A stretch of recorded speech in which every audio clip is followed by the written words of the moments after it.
a roofing job here today. All right, let's go up here and look at this thing. It's a pretty good sized roof.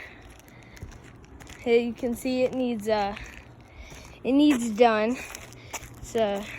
Well, we got to come up to, we've got 2 layers that we got to remove. We've got some spongy wood. Probably going to be needing some new decking underneath once we strip it, because it's soft and it's thin. So this roof's probably about 5 years past its normal warranty, but we'll put a nice dimensional on this if the customer hires us and give them a brand new beautiful roof with a 10-year workmanship warranty, going along with the lifetime warranty from Owens Corning using the duration shingle. So that's all, really. So what I was thinking, the people here, now I'm 10, the people here should have covered these up.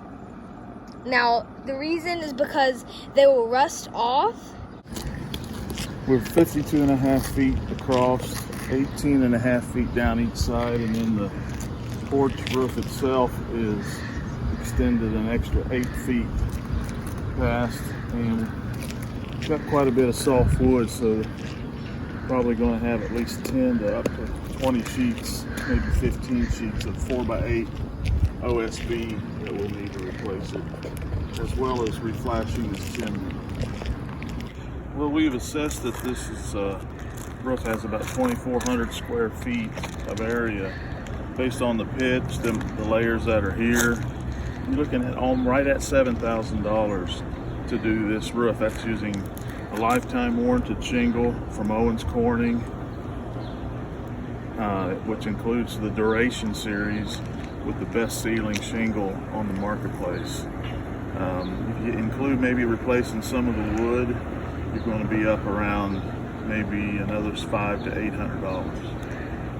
And this will take about a day and a half to remove and replace, depending on how many sheets of OSB we end up replacing. Thanks for watching. Make sure you subscribe. Make sure you like this video. Make sure you watch all of our videos that will be coming up. I think we will have a couple, a deck and a roof, or maybe more this week. So make sure you subscribe and you check that out.